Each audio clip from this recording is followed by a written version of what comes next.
Assalamualaikum warahmatullahi wabarakatuh.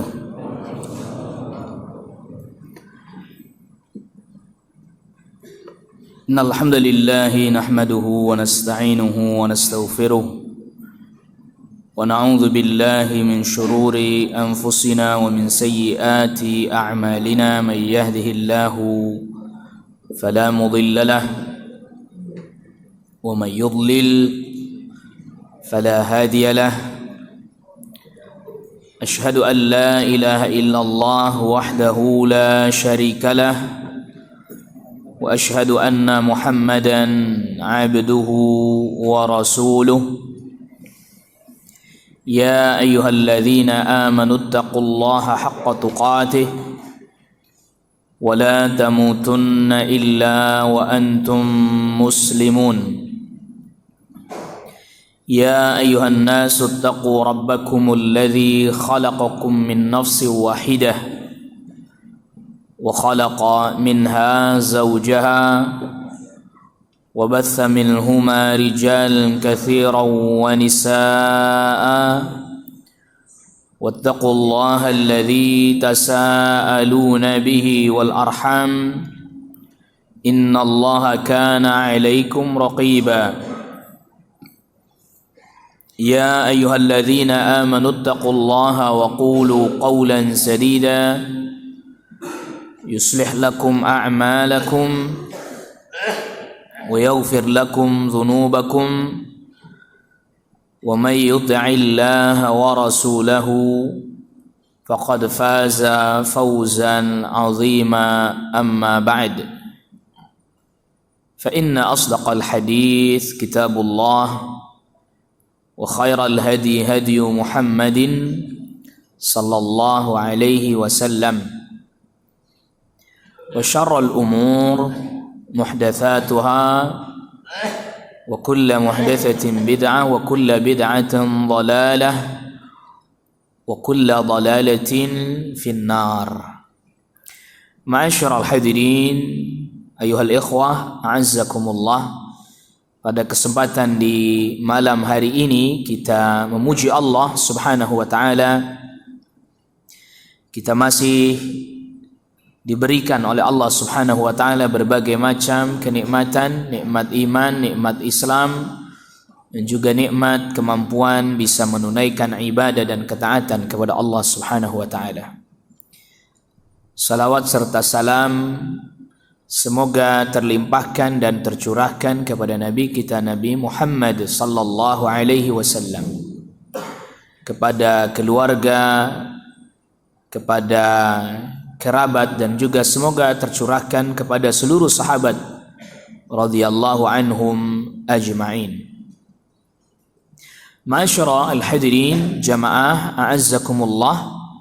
Pada pertemuan kita di kesempatan malam hari ini, pembahasan kita pada kitab At-Tauhid, dan sekarang kita masuk kepada bab ke-33. Ya, di yang kitab terjemah ini bab 33, yaitu bab bertawakal kepada Allah Subhanahu wa taala. Judul bab di dalam bab ke-33 ini yang dijadikan judul bab adalah firman Allah ayat ke-23 dari surat Al-Maidah,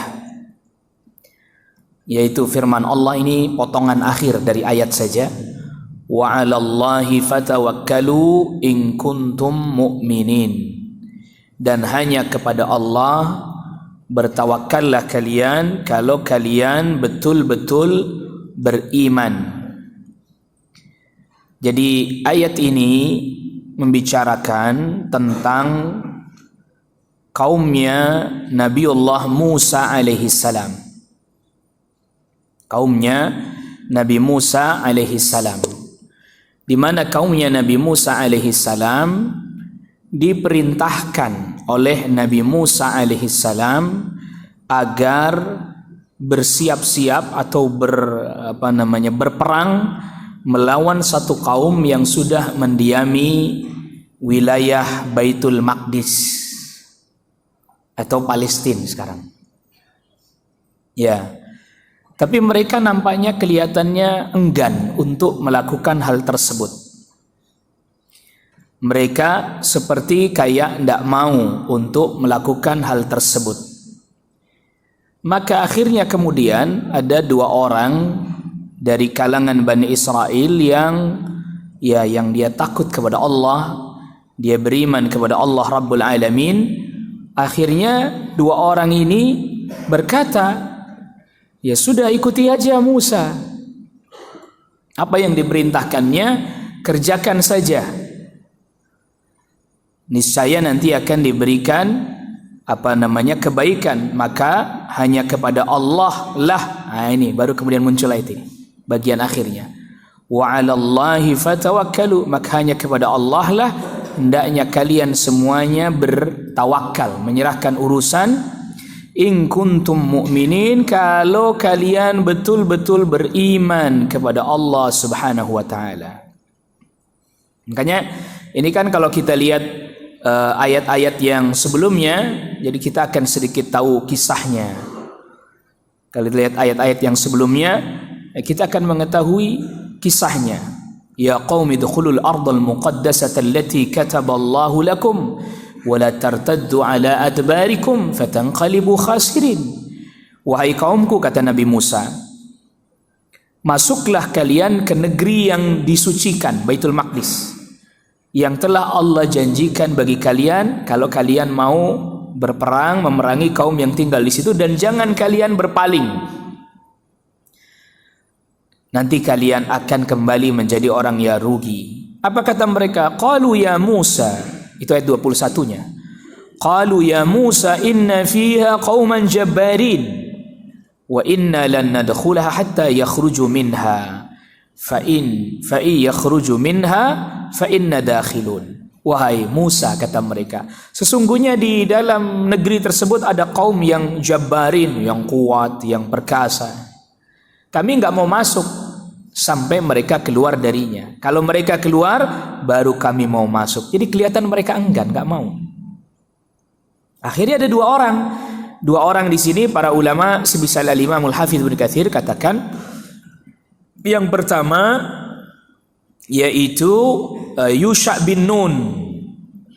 Yusha bin Nun ini termasuk pembantunya Nabi Musa yang beriman, yang nanti termasuk kisahnya bersama dengan Nabi Musa alaihissalam mendatangi Nabiullah Khadir alaihissalam. Yang satunya lagi Al-Imamul Hafidz Ibnu Katsir menyebutkan namanya Kalib bin Yufanna. Kedua orang ini adalah orang yang beriman, artinya yang membenarkan apa yang Nabi Musa alaihissalam katakan. Qala rajulani minal ladzina yakhafun an'ama Allahu alaihim adkhulu alaihimul bab.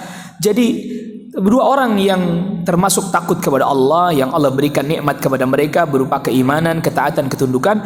Udkhulu alaihimul bab, masuklah kalian kepada kaum tersebut lewat pintu ini yang sudah yang ada ini.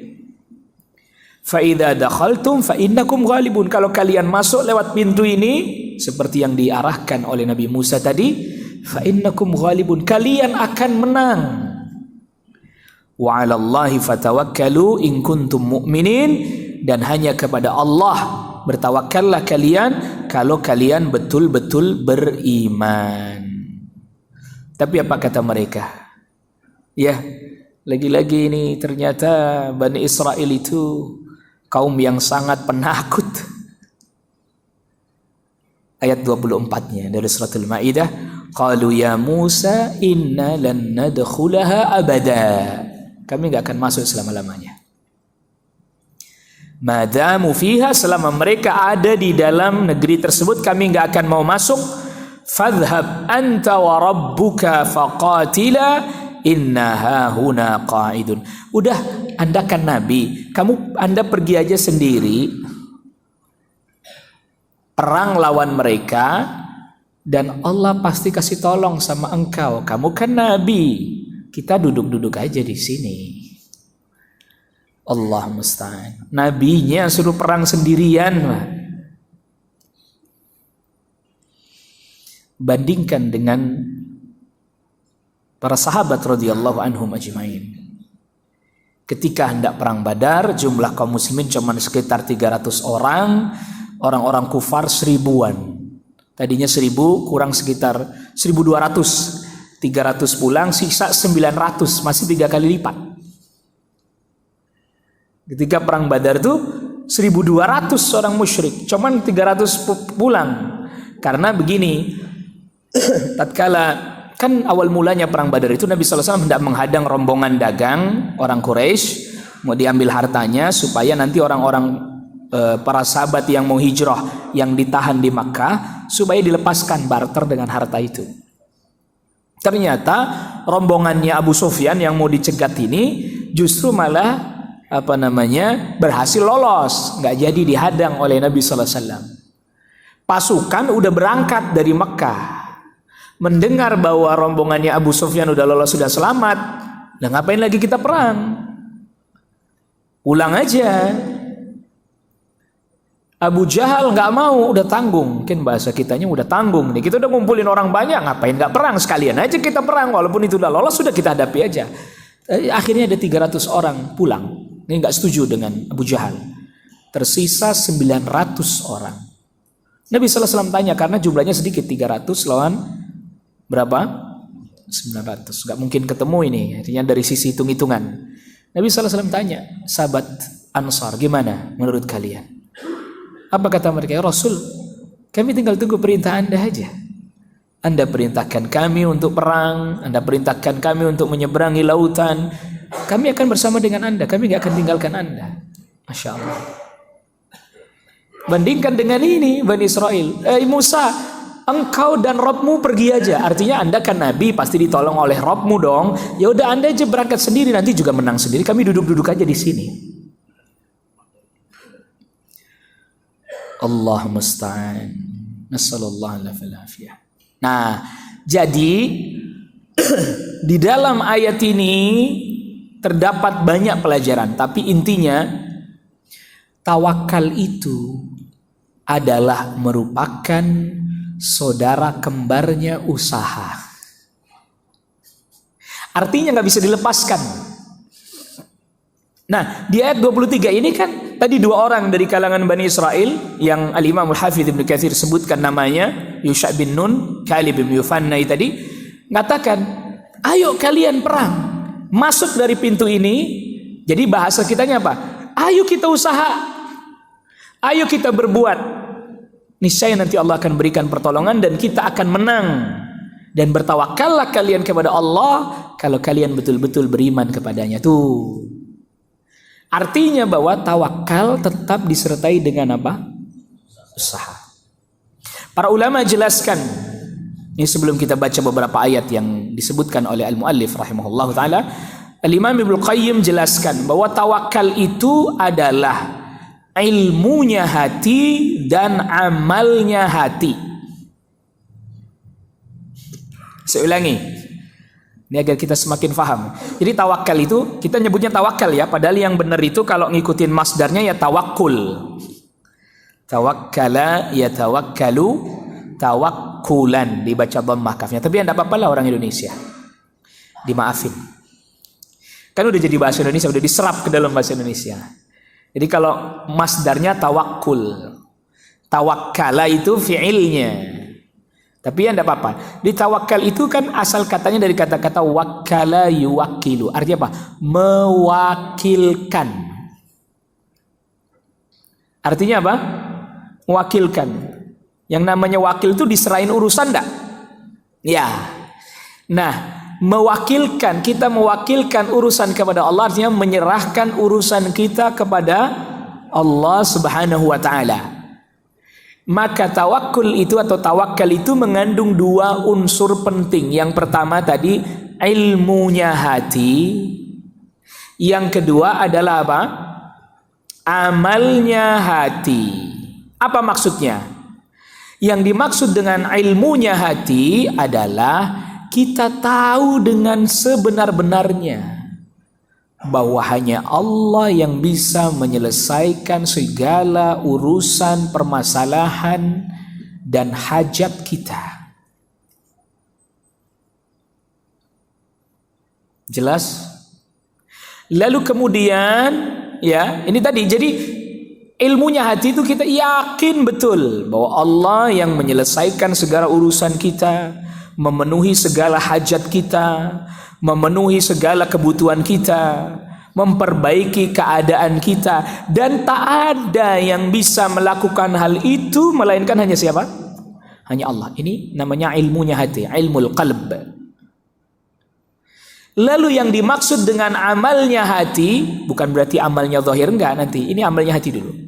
Yaitu apa? Hati tentram, hati tenang, hati jadi lapang, ridha ketika urusan kita, masalah kita ditetapkan oleh Allah Subhanahu wa taala apapun yang terjadi. Apapun hasilnya. Hatinya tenang, hatinya tetap ridha. Hasilnya baik, dia bersyukur kepada Allah. Hasilnya tidak seperti yang atau belum seperti yang diharapkan, dia tetap bersabar. Mesti ada yang hikmah di balik ini. Nah gitu tuh. Orang mukmin selalu begitu. Orang mukmin selalu begitu. Jadi orang mukmin itu pengusaha sejati. Kita ini sedang berbisnis dengan siapa? Allah Rabbul Alamin. Berbisnis dengan Allah Rabbul Alamin itu nggak ada apanya? Ruginya. Nah, tapi kan kita pernah ngalamin jatuh. Bener nggak? Pernah nggak Anda ngalamin itu? Musibah, jatuh. Ya mungkin kalau misalnya kayak Rasul SAW, para sahabat peperangan, kekalahan dan seterusnya, hampir kalah dan seterusnya. Pernah nggak mengalami kondisi itu? Pernah. Tapi orang mukmin selalu bisa mengambil peluang baik di balik setiap yang buruk yang dialami. Pengusaha sejati itu begitu, teman. Orang-orang pada ngelihatnya itu buruk, tapi dia bisa ngelihat sisi baiknya. Nah, itu yang susah didapat tuh. Jadi orang misalnya lagi ekonomi lagi lesu, misalnya terpuruk, dia malah memiliki terobosan-terobosan, ide-ide, gagasan yang bahasa kitanya sekarang out of the box. Nah, itu. Di luar bayangan orang. Kenapa? Ini peluang bagus. Di balik setiap yang buruk pasti ada kebaikan. Namun tadi kita sudah katakan, ini bukan berarti bahwa seorang mukmin tidak mengambil sebab. Tetap dia ngambil sebab. Tadi kaumnya Nabi Musa tetap diperintahkan untuk berperang dulu enggak? Iya.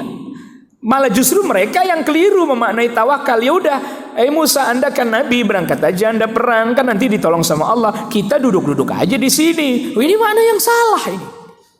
Maka jangan pernah kita mengira bahwa tawakal itu tanpa disertai dengan usaha. Ini kekeliruan kita dalam memahami makna tawakal. Sehingga ada sebagian orang yang berkata, makan itu tawakalmu, katanya. Loh, tawakal itu usaha. Tapi tidak terlampau mengandalkan usahanya. Ah, ini penting nih, ingat nih. Ini bab yang tipis-tipis nih. Ya. Bab yang tipis-tipis. Jadi begini. Tawakal itu tetap mengambil sebab, menempuh sebab, baik sebab syar'i, berdoa, memohon kepada Allah, sebab kauni. Ya, Anda ke dokter, sebab kauni bukan itu. Sebab kauni artinya bisa diteliti dengan nalar logika kita. Minum obat, sebab kauni. Berdoa, mohon kepada Allah kesembuhan, sebab syar'i. Tapi tidak lantas kemudian mengandalkan sebab. Kalau saya minum obat pasti saya sembuh. Ini ngandelin obat namanya. Kalau saya ke dokter Ano pasti sembuh. Kalau saya datengin rumah sakit fulani mesti sembuh. Ini namanya mengandalkan sebab. Itu namanya musyrikul asbab, menyekutukan Allah dengan sebab-sebab itu. Tidak boleh, syirik kecil. Seminim-minimnya. Tapi juga tidak lantas kita tidak mengambil sebab, enggak. Ya sudah, saya mah tawakal aja. lapar, nggak usah makan, nanti juga kenyang sendiri. Dan nggak ngapa-ngapain dia. Ini namanya nggak ngambil sebab. Ya sudahlah, saya nggak usah nikah aja, ntar juga punya anak sendiri kalau Allah kehendaki. Dari mana dia bisa punya anak? Ya, ini selalu kita ingatkan. Jadi ada sebagian orang keliru memaknai tawakal. Dia kira tawakal itu tidak ngambil sebab. Dia mengambil sebab yang Allah perkenankan, bahkan yang Allah anjurkan, sebab syar'i. Doa, istighfar, mohon ampun kepada Allah. Itu sebab apa namanya? Sebab syar'i. Malah kadang orang lebih ngedepanin sebab kauni daripada sebab syar'i. Minum obatnya iya, berdoanya kurang kuat, kurang kencang. Sebab kauni kadang lebih dikedepankan. Kerjanya kerja keras luar biasa, tapi doanya ogah-ogahan. Ini terlampau mengedepankan sebab kauni. Sebab kauni ditempuh, sebab syar'i lebih kencang lagi mestinya. Maka terkadang kita menjadi orang yang mengandalkan sebab, nanti akhirnya kita jatuh pada pola fikir yang diistilahkan dengan materialism. Apa? Materialism. Saya mah yang real-real aja lah. Real-real aja apa? Minum obat sembuh. Nah, itu. Dia pokoknya harus nyata kelihatan bendawi. Gitu ya. Pokoknya saya maunya yang begini aja. Udah landang, nggak usah ngomong doa segala macam, nggak usah lah. Saya lagi susah nih, coba saya lagi kehimpit utang. Sekarang taruh duit di depan saya, baru saya percaya. Ada nggak orang yang bilang begitu? Banyak. Itu nggak usah pakai ngomong beretorika lah, doa lah segala macam. Taruh duit di depan saya bisa bayar utang, baru saya percaya. Ada nggak orang yang bilang begitu? Banyak. Jadi lebih mengandalkan sebab kauni. Maka yang seperti ini hampa, kosong akhirnya. Jiwanya, batinnya hampa lagi, kosong akhirnya. Kenapa? Ketika tidak ada sesuatu di tangannya, maka dia seperti tidak memiliki apa-apa. Orang mukmin ketika tidak ada sesuatu di tangannya, dia punya Allah Rabbul Alamin. Dan memang sekarang ini kita mulai agak didangkalkan dengan itu tadi. Jadi pola pikir materialisme itu tadi. Pokoknya nyata di depan, baru, dan seterusnya. Padahal Allah Rabbul Alamin bukannya tidak mampu. Tetapi kekuasaan Allah bukan menurut aturan pikiran kita, ya akhi. Benar enggak? Kita maunya hari ini doa, blek jatuh langsung. Itu kan pikiran kita, bukan kuasa Allah itu. Lain, bedakan. Itu kan maunya kita.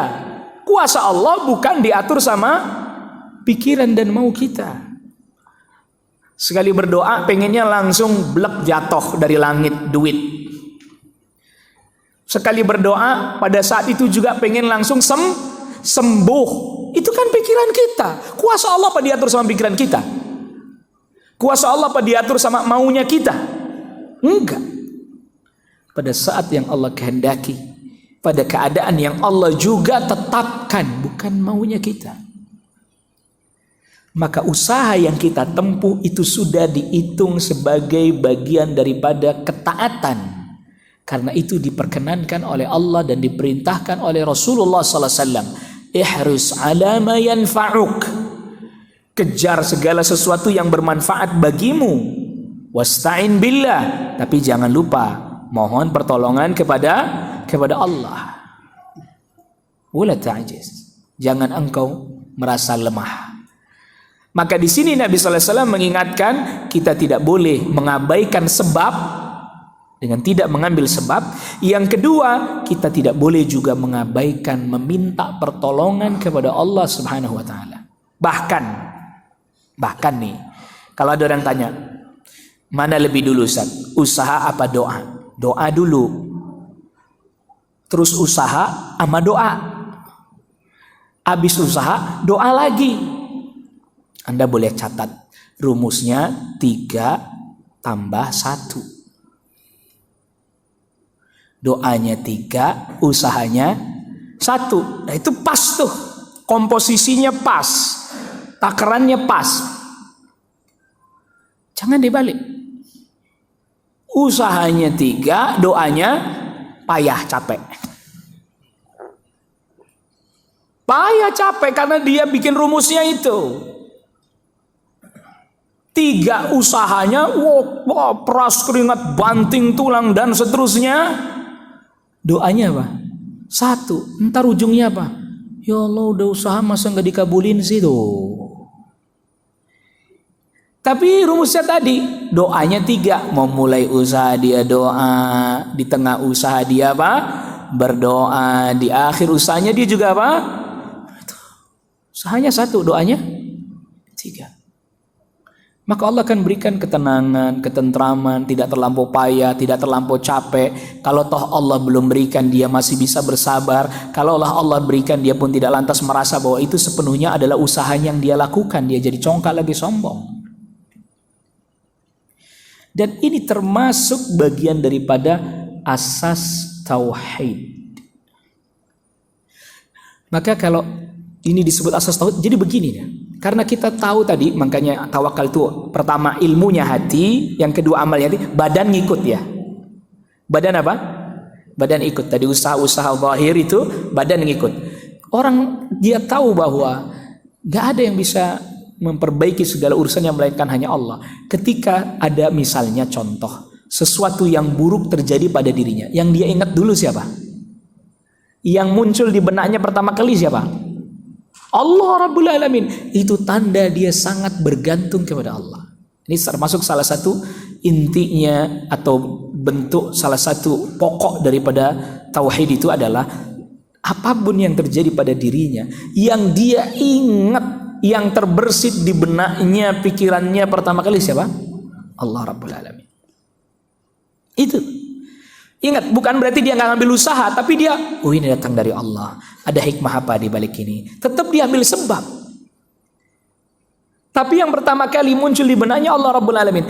Nah, kalau Anda misalnya lagi kesusahan rizkinya terhimpit, yang pertama kali terbersit dalam benak Anda, dalam benak kita adalah kuburan, Anda tawakal sama kuburan. Walaupun lisannya ngomong ya ini cuma hanya sekedar sarana, syariat, wasilah. Itu semua kamuflase. Kenapa? Emang hatinya udah bergantung. Hatinya sudah terpaut. Iya nih dagangnya sepi, bisnisnya susah. Kenapa? Udah lama sih saya nggak datang ke kuburan fulan itu.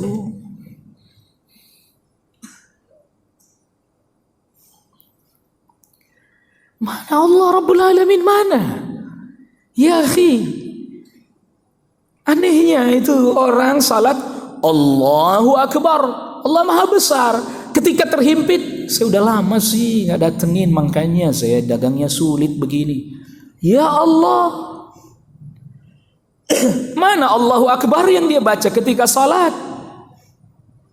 Ya nggak begitu. Ya, orang lisan bisa berkata begitu, tapi hati tak bisa dibohongi.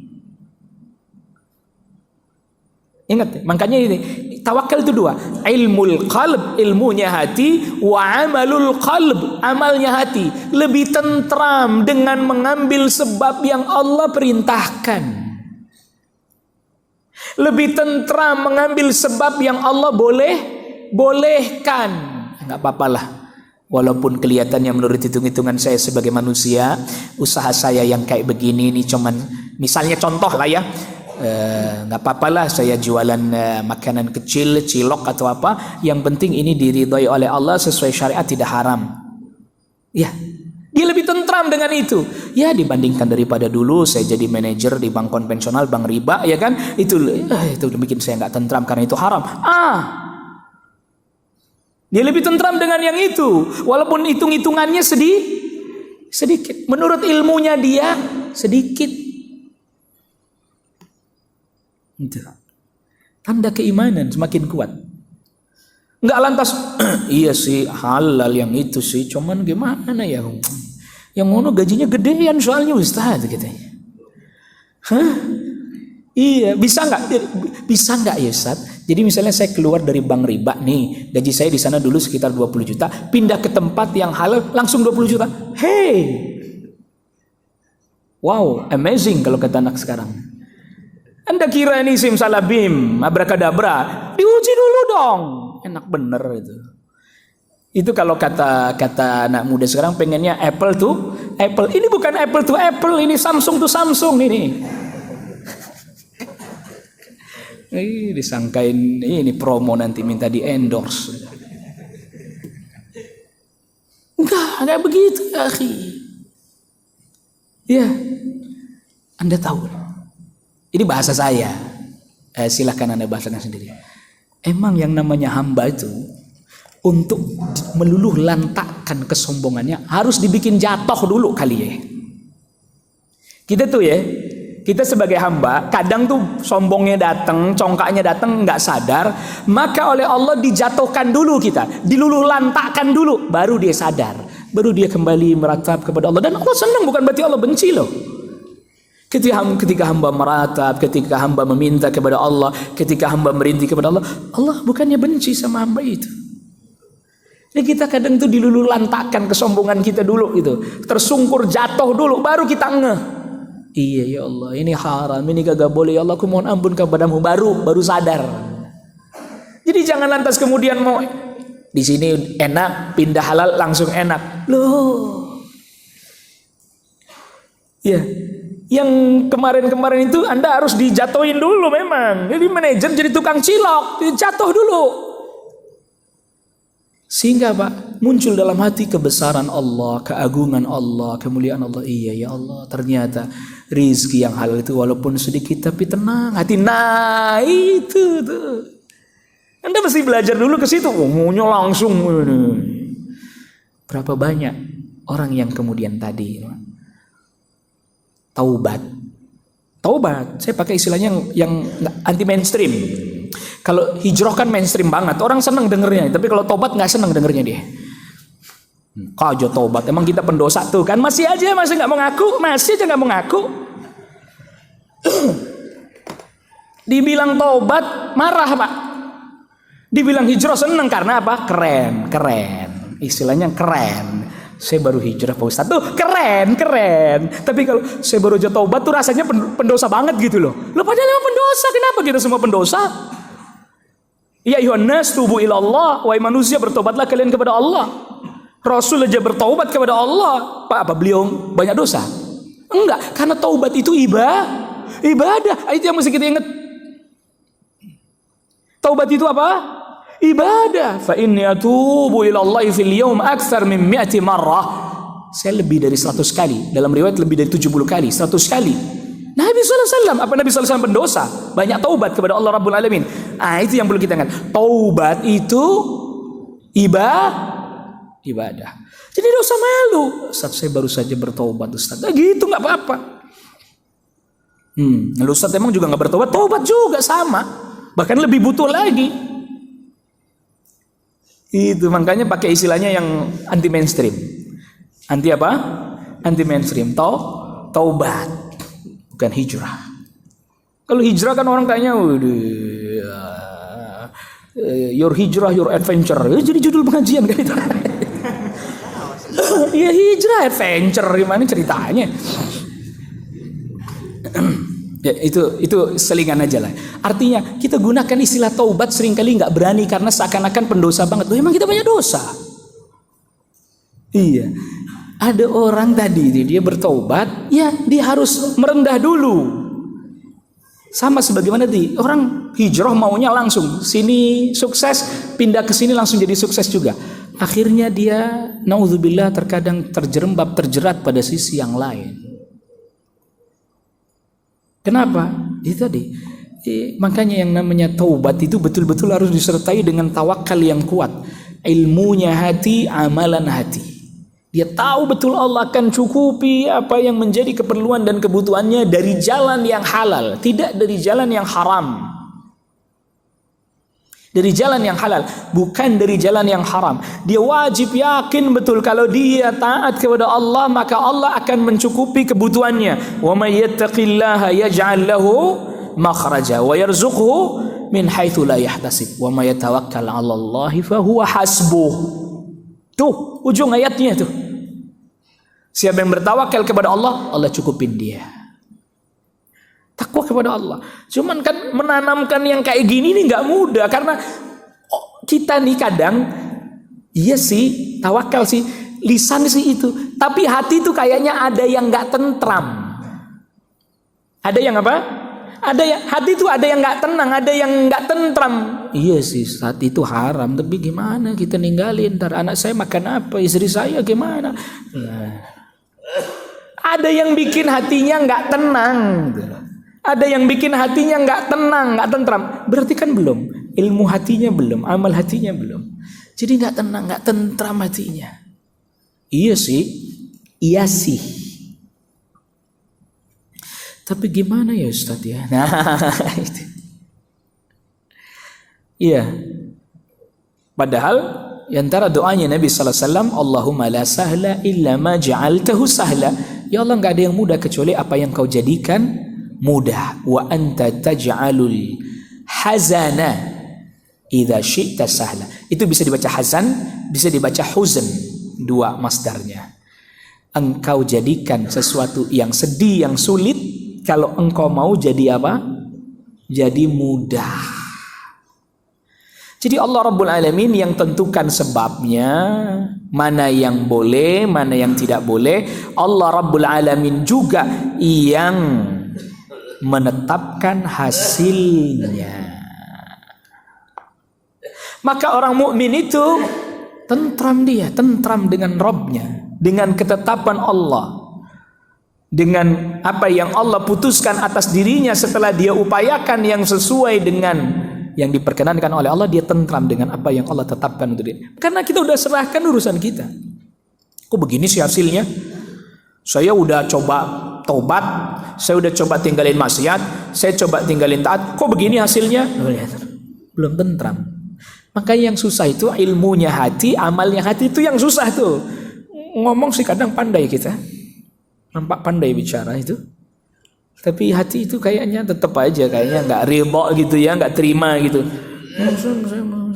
Saya udah tobat, saya udah ngaji terus Pak Ustadz, saya udah sholat, saya udah ibadah, saya udah ini, masa hidup saya begini-begini aja terus katanya. Allahu Akbar.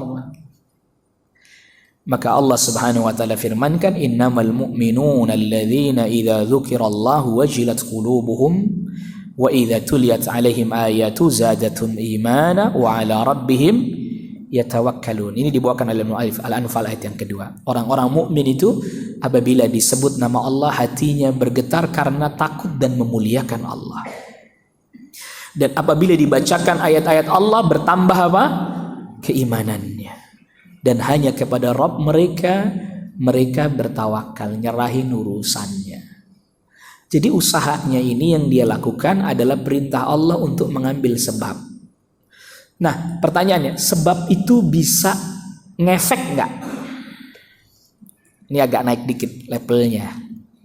Pelajaran kita rada naik dikit. Kita udah jelasin, kita boleh ngambil sebab kauni, kita diperintahkan ngambil sebab syar'i. Pertanyaannya, sebab kauni, sebab syar'i itu ngefek nggak? Berdampak tidak? Ya, berdampak dengan izin. Nah, itu jawaban yang benar.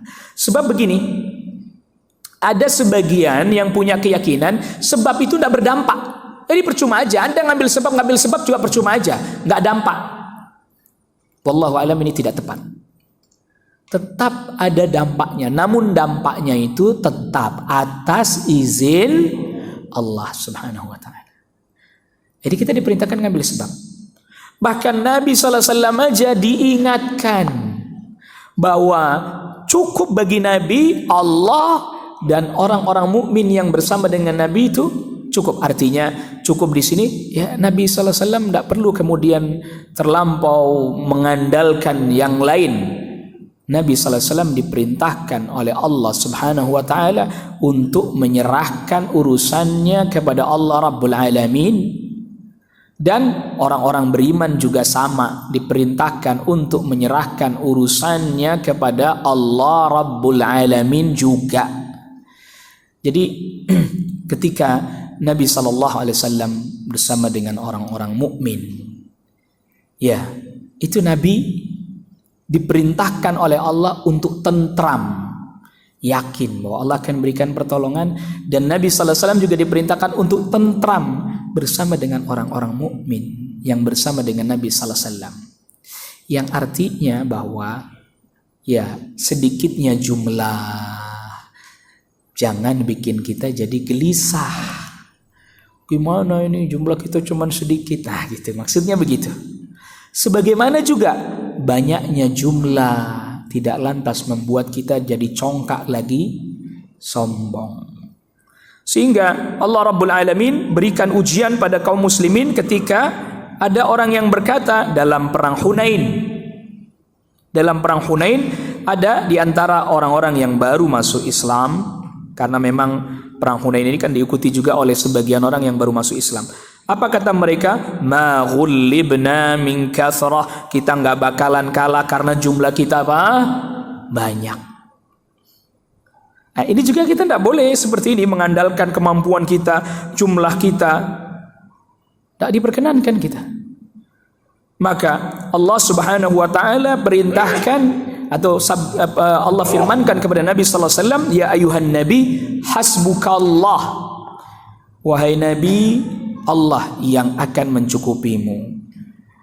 Wa manittaba'aka minal mu'minin, dan Allah juga yang akan mencukupi orang-orang yang mengikutimu dari kalangan orang beriman dari keburukan musuh-musuh. Ini cara menerjemahkannya begitu. Ya ayuhan nabi hasbukallah, wahai nabi cukup bagimu Allah, artinya Allah yang akan mencukupimu. Wa manittaba'aka minal mu'minin, dan Allah akan mencukupi orang-orang yang mengikutimu dari kalangan orang beriman dari keburukan musuh. Cara nerjemahinnya begitu ya. Jadi jangan wahai nabi cukup bagimu Allah dan orang-orang yang mengikutimu. Nah, kalau begitu ada kesan ini maksudnya orang-orang mukmin mencukupi nabi gitu ya. Enggak. Allah mencukupi mereka juga. Yang beri penjagaan kepada Nabi, yang beri penjagaan kepada orang mukmin siapa? Allah Rabbul Alamin. Usahanya sudah ditempuh. Sudah berperang, berusaha, sudah. Lalu kemudian yang Allah berikan, yang memberikan kemenangan Allah Rabbul Alamin.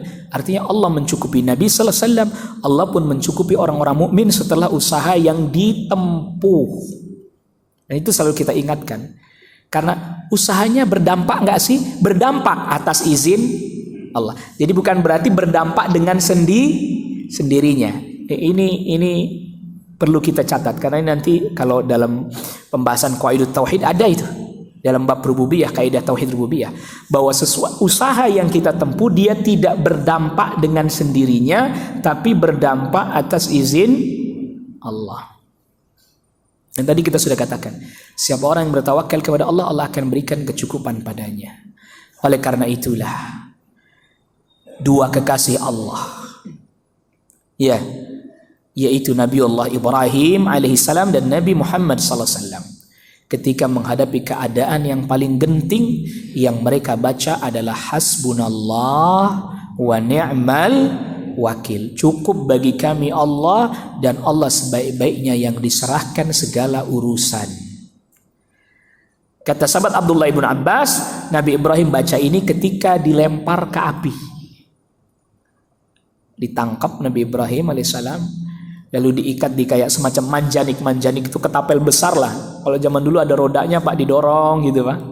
Itu batu. Jadi zaman dulu tuh belum ada meriam itu belum ada itu. Jadi pelontar namanya. Pelontar. Ditaruh batu, seret, tarik, nah gitu. Terus kemudian menghantam benteng, jebol bentengnya. Pelontar, manjanik namanya. Itu Nabi Ibrahim alaihissalam ditaruh di situ. Ya, ditaruh di situ, api sudah dinyalakan besar. Api sudah dinyalakan besar, Nabi Ibrahim ditaruh di situ, ditarik, diikat badannya Nabi Ibrahim alaihissalam. Sebagiannya disebutkan tidak pakai pakaiannya, dibuka yang bagian atas ini. Oleh karena itu sebagian para ulama katakan maka nanti Nabi Ibrahim pada hari kiamat dibangkitkan, orang pada nggak pakai pakaian, pertama kali yang diberi pakaian Nabi Ibrahim alaihissalam. diikat, ditarik, lalu dilempar ke api. Tangan kaki terikat. Coba mau ngapain lagi udah ini? Depannya api besar, tangan kaki terikat. Nggak bisa lepas, nggak bisa. Mau lari kemana? Dilempar. Bukan dilemparnya diseret gitu, nggak, dilempar dari jauh. Deng gitu. Hasbunallah wa ni'mal wakil. Ketika dalam keadaan genting itu, Nabi Ibrahim alaihissalam katakan, cukup bagiku Allah, dan Allah lah sebaik-baiknya yang diserahkan segala urusan. Itu manusia yang utama dalam kondisi nggak bisa ngapa-ngapain, tetap berserah diri kepada Allah. Lalu apa Allah perintahkan kepada api? Wa qulna ya naru kuni bardaw wa salaman ala Ibrahim. Kami perintahkan api, jadilah engkau dingin dan selamat bagi siapa? Bagi Ibrahim alaihissalam. Api taat nggak? Taat. Api jadi dingin. Coba, api yang sifat aslinya, sifat dasarnya panas berubah jadi apa? Jadi dingin. Kenapa begitu? Ya Allah perintahkan. Ya, Allah yang perintahkan agar api itu jadi dingin. Selamat Nabi Ibrahim alaihissalam. Yang kedua, Nabi sallallahu alaihi wasallam setelah perang Uhud. Setelah perang Uhud, kaum muslimin nyaris kalah, bukan kalah, nyaris kalah, karena yang lari dari medan perang untuk kedua kalinya pun orang kafir Quraisy dulu yang lari. Di pertama lari ini, dipanah sama pasukan pemanah, sekitar 50 prajurit pasukan pemanah ditaruh di atas, akhirnya lari kan mereka. Yang turun akhirnya dia balik lagi serang, kaum muslimin hampir kalah, tapi akhirnya mereka duluan yang lari dari medan perang. Udah selesai perang itu, Abu Sufyan menyiapkan pasukan lagi untuk menyerang kaum muslimin. Gak lama. Pokoknya masih penasaran. Kita mau habiskan semua tuh orang-orang muslim itu. Nah, kita dengarkan azan dulu. Wa sallallahu ala nabiyina Muhammadin wa alihi washabihi wasallam tasliman katsira. Alhamdulillah hamdan katsiran thayyiban mubarakan fihi kama yuhibbu rabbuna wa yardah. Wassalatu wassalamu ala nabiyir rahmah wa ala alihi washabihi wa man tabi'ahu huda ila yaumil qiyamah ba'd. Ma'asyiral hadirin, ayyuhal ikhwah azakumullah. Tadi kita lanjutkan dulu ketika Nabi sallallahu alaihi wasallam mendengar ada orang memberitahukan kepada Nabi sallallahu alaihi wasallam bahwa Abu Sufyan sudah menyiapkan pasukan hendak menyerang kembali kaum muslimin, maka kemudian Nabi sallallahu alaihi wasallam mengucapkan hasbunallah wa ni'mal wakil. Kaum mukminin juga mengucapkan hal itu. Lalu Nabi sallallahu alaihi wasallam menyiapkan pasukan. Siapkan pasukan untuk menghadapi mereka dengan yang ada setelah perang Uhud. Jadi ini ketika ada orang yang memberitahukan kepada Nabi sallallahu alaihi wasallam, innan nasa qad jama'u lakum fakhshawhum, sesungguhnya orang-orang, maksudnya orang Quraisy telah mengumpulkan pasukannya untuk kalian, maka takutlah kalian kepada mereka, tapi justru malah menambah keimanan. Fazadahum imana wa qalu hasbunallah wa ni'mal wakil. Akhirnya apa? Pasukannya Abu Sufyan malah pulang lagi. Jadi Allah datangkan rasa takut pada hati mereka, belum bertemu dengan Rasulullah SAW dan kaum muslimin, akhirnya mereka pulang lagi, nggak jadi nyerang. Masya Allah, ini pertolongan dari Allah Rabbul Alamin. Ya, ini ada beberapa pertanyaan. Bagaimana kalau seandainya sebab kauni itu dijadikan motivasi supaya lebih, seperti misal saat perang jumlah lebih banyak dari lawan, lalu dijadikan alasan untuk memotivasi supaya lebih bersemangat untuk menang. Usahanya berperang, mengumpulkan pasukan yang ada, itu sudah usaha. Tapi kalau motivasinya bukan dengan mengatakan jumlah kita banyak, kita pasti menang, tak boleh. Tapi apa? Ayo pasukan, mohonlah kepada Allah, niscaya Allah akan berikan kemenangan. Gitu, motivasinya begitu. Ya, kan kita udah ngumpulin orangnya, udah berperangnya sudah di depan mata. Tinggal apa? Fasta'in billah.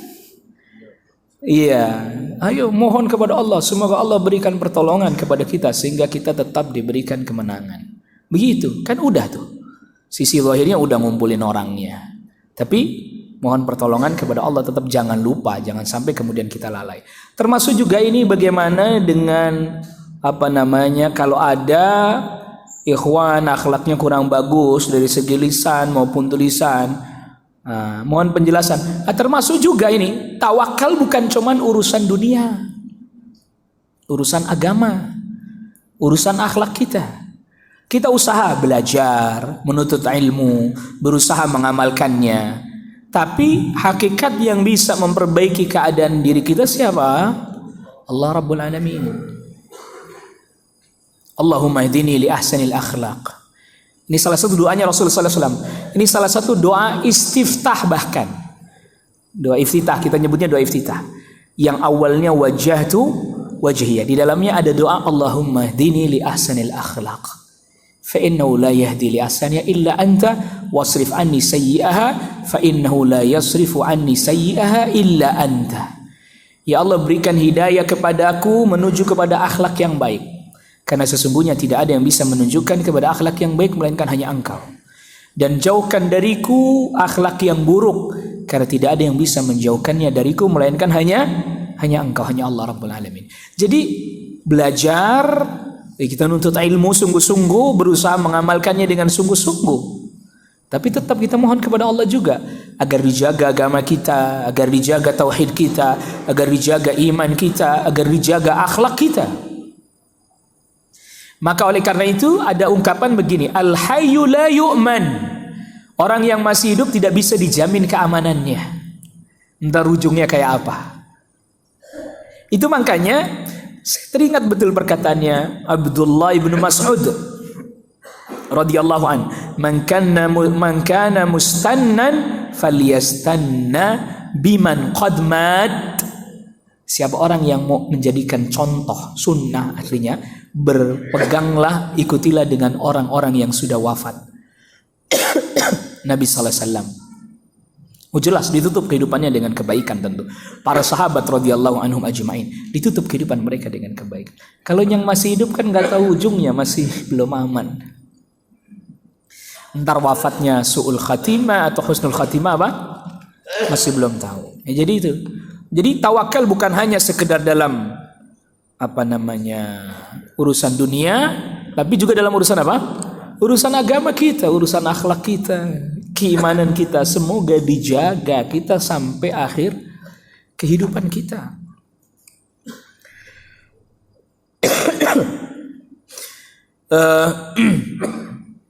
Saya pernah berada dalam situasi yang genting, yang saya ketika saat itu bahkan tidak bisa mengambil sebab sama sekali kecuali memperbanyak doa karena keadaan benar-benar buntu.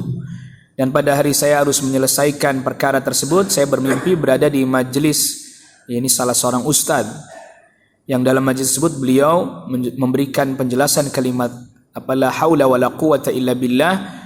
Ini ustaz yang disebut Ustaz Yazid bin Abdul Qadir Jawas hafizahullah taala. Lalu kemudian menjelaskan la haula wala quwata illa billah, lalu saya mencari syarah kalimat tersebut dari ulama lainnya dan saya perbanyak zikir tersebut. Allah Subhanahu wa taala menyelesaikan urusan saya setelah sebelumnya benar-benar buntu. Apakah mimpi bertemu dengan orang saleh adalah kebaikan? Apakah bisa disebut tawakal padahal usaha kita hanya doa? Ya. Mimpi bertemu dengan tadi misalnya salah seorang dari asatidzah yang kemudian menunjukkan dan mengajarkan kepada yang hak, yang benar, itu menjadi sebab kebaikan. Siapapun orangnya, alhamdulillah Allah jadikan sebab kebaikan dari para asatidzah yang berdakwah, semoga Allah jaga mereka hafizahumullah. Termasuk Ustaz kita Ustaz Yazid bin Abdul Qadir Jawas hafizahullah taala, guru kita. Allah takdirkan orang jadi mimpi bertemu beliau, dengar penjelasan dari kalimat la haula wala quwata illa billah, lalu kemudian jadi sebab hidayah dia memperbanyak zikir itu, lalu kemudian dibuka jalan kemudahan asalkan sesuai syariat. Ini mimpi ketemu orang saleh tapi kemudian diajarkannya yang sesuai syariat, bukan diajarin yang aneh-aneh. Kalau diajarin yang aneh-aneh, nah ini yang perlu tetap ditimbang dari sisi syar'inya, karena kan mimpi kita ada wahyu. Betul ya? Iya. Tapi kalau diajarkan sesuai syariat nih, siapapun asalkan diajarkan sesuai syariat. Alhamdulillah ini penanya dia bermimpi bertemu dengan Ustaz Yazid bin Abdul Qadir Jawas hafizahullah taala. Lah terus kemudian Apa itu saya disebut sudah tawakal? Karena usaha saya cuma doa. Doa itu sebab syar'i. Berarti udah ngambil sebab belum dia? Udah, dia mau ngambil sebab kauni dia nggak tahu. Buntu itu kan berarti nggak tahu mesti ngapain. Yang dia tahu sebab syar'i. Dia udah mengambil sebab belum? Sudah. Boleh. Cuman kan kadang orang kita yang suka begitu, masa doa doang. Nah, kitanya yang begitu sih. Kan kadang ada orang yang buntu gitu, nggak tahu mesti ngapain, lalu dia berdoa kepada Allah. Itu ngambil sebab nggak dia? Sebab syar'i. Jangan kemudian masa cuma doa doang loh. Doa itu juga apa? Sebab, dan itu sebab syar'i, bahkan dianjurkan untuk diperbanyak. Sebab kauni, tadi kita makanya udah jelasin, sebab kauninya 1, sebab syar'inya 3, tuh rumusnya. Jadi nggak terlalu payah gitu loh, nggak terlalu capek. Ini kadang sebab kauni udah capek, udah payah, baru sisa-sisa dikasih ke Allah Rabbul Alamin. Ya, sisa-sisa. Jadi gimana? Mau nih penuntut ilmu, para pelajar, mau belajar doa, di tengah belajar dia berdoa, di ujung belajarnya juga apa? Berdoa. Jangan doanya pas mau ujian doang. Dari sekarang doanya, perbaiki ibadahnya, perbaiki ketaatannya, gitu. Ini udah mepet mau ujian baru ya Allah lulus ini. Mana aja. Jangan jadi hamba Allah pas waktu mau ujian doang. Ya, jangan jadi hamba Allah pas waktu mau apa? Ujian. Pas lagi nggak ujian nggak jadi hamba Allah dia. Nauzubillah. Nasallallahu alaihi wasallam. Ustaz, jika kita tahu bahwa imam salat pelaku maksiat, apakah kita boleh salat di belakangnya? Pelaku maksiat bertingkat-tingkat. Kalau tidak sampai pada mengeluarkan dia dari millatul Islam, wallahu alam, kita masih boleh di belakangnya. Ya, tapi kalau sampai i'tiqadnya menyimpang, naudzubillah syirkul akbar, kufur bawah, kufur yang jelas, naudzubillah tidak bisa di belakangnya. Tapi kalau itu tadi makanya maksiat tuh bertingkat-tingkat. Ini pertanyaan juga masih global, jawabannya butuh rincian, tapi itu yang bisa saya jawab terkait dengan pertanyaan ini. Wassallallahu ala nabiyina Muhammadin wa alihi washabihi wasallam tasliman katsira. Subhanakallah bihamdik, asyhadu an la ilaha illa anta astaghfiruka wa atubu ilaik. Assalamualaikum warahmatullahi wabarakatuh.